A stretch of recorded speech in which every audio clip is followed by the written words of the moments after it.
Hello everyone. So in this video I wanted to talk about my experience with no water change and no filtration aquariums, and as part of this video I will also do a bit of an overview, a small tour of all the fish tanks and the containers and enclosures that I have in my home office. There are quite a few of them in here, so I guess you haven't seen some of them. So well, this is my dart frog vivarium. I'm not going to dwell on it too much. I've made a separate video about it a while ago, but it was not too popular. So let me know if you are interested in this type of content, and I can make a more detailed overview of this enclosure.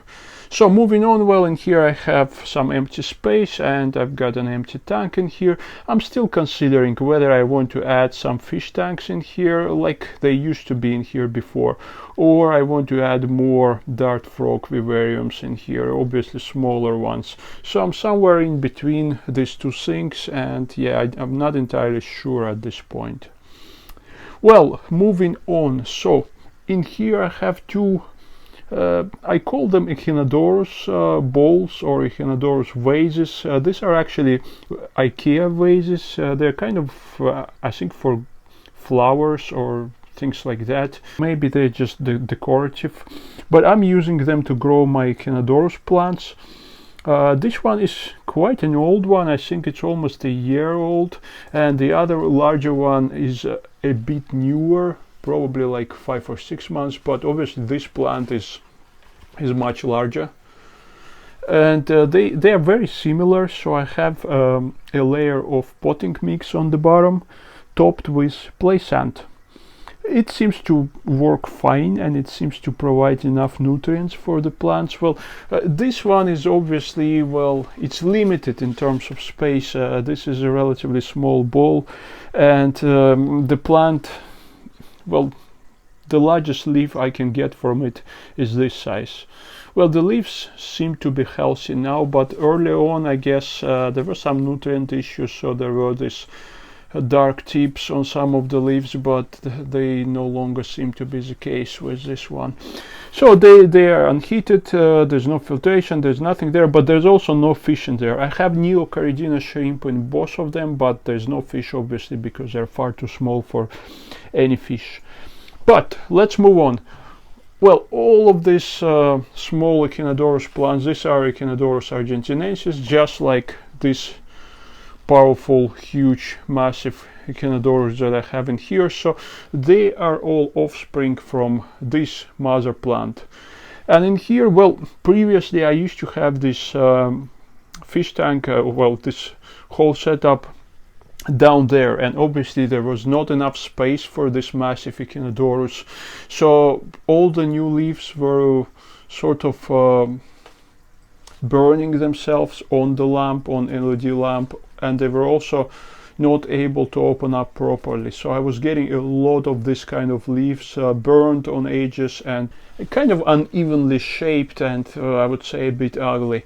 But as soon as I moved it in here, so there is obviously a lot of space for it to spread out, and well, some leaves would still hit the LED lamp when they just start out, and they start out somewhere in there, and they will normally just go straight like this and get right under the LED lamp. But there are also some really nice and beautiful leaves in here, like look at this giant leaf in here.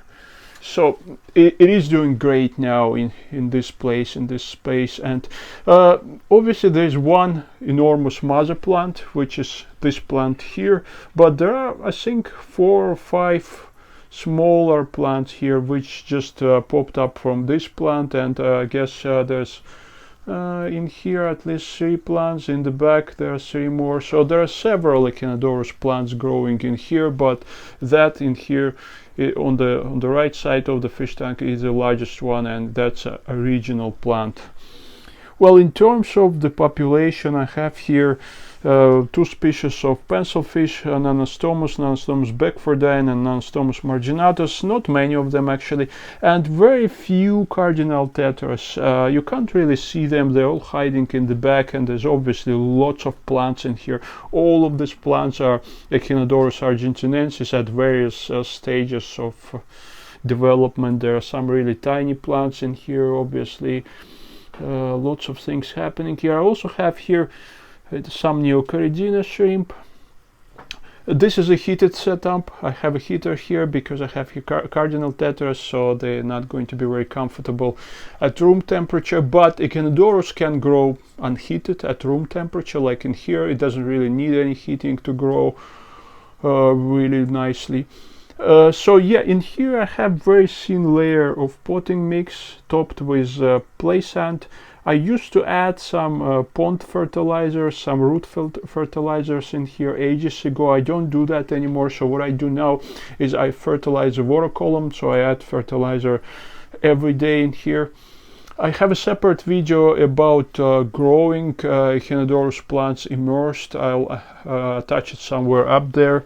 I also have a separate video about propagating Echinodorus plants. I'll also leave a link to it somewhere. So this is how I got all these juvenile plants from this plant. So if you're interested in how to grow something like this, please go and watch those videos. And there's no filtration in here. I have an air stone in here, just like I have air stones in these two fish tanks. These two are unheated. There's no heating in here. So they stay at room temperature, which is normally between 18 degrees Celsius and 20 degrees Celsius. The temperature rarely drops below 18 degrees. Well, it may drop 17 sometimes in the midst of winter, but it usually stays somewhere within those ranges. Well, for approximately, I would say, 3 or 4 months, all of the 3 fish tanks used to be without any aeration, so there was no air stone in them. But I realized that especially in these two, there was biofilm accumulation on the surface, which wasn't too bad, and it didn't really affect anything. So the fish breathing patterns were the same, the water chemistry was the same, but I didn't really like this biofilm accumulation, so I've added air stones in all 3 of them. But previously they functioned absolutely fine without any aeration or without any surface disturbance. So let's move on to this too. Well, this one, I've made a few videos about it before, and this is a unheated setup. It has an air stone, as I've said, but it's set up on sort of the lowest setting. Lots of various Neocaridina shrimp in here all over the place, and it has my group of CPDs, celestial pearl danios. You can see them playing in the back. They're absolutely lovely little fish. They used to breed in here. They don't breed in here anymore, I guess, because recently I've added here a pair of Everglades Pygmy sunfish. They are extremely difficult to film because they're hiding most of the time, so I will add some photos of them and I will add some footage of them to see them. They're absolutely stunning tiny little gems, really difficult to find. It's first time I've seen them alive at a local Fishkeeper Scotland store, and I got them immediately. They're actually quite a lot of work to keep alive because they're finicky feeders. I've managed to wean them on frozen bloodworms, and that's what they currently eat. They would eat all sorts of live foods, but they will not take any dry foods or any frozen foods. And obviously they also feed, I guess, on CPD fry and tiny little shrimp breeding in here, so that's what keeps them alive.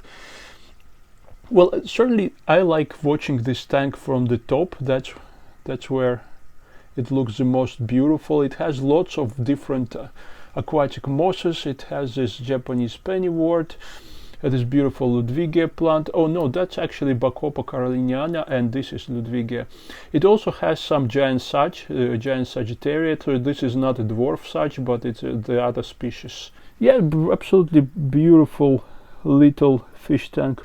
So moving on, and in this fish tank here, I designed this sink kind of as a mini pond, sort of a mini indoor pond, so it was supposed to be on the floor because of this mangrove tree. This is a red mangrove tree. It's more than 2 years old, I think almost 3 years old, and there's a LED light which is on top of it.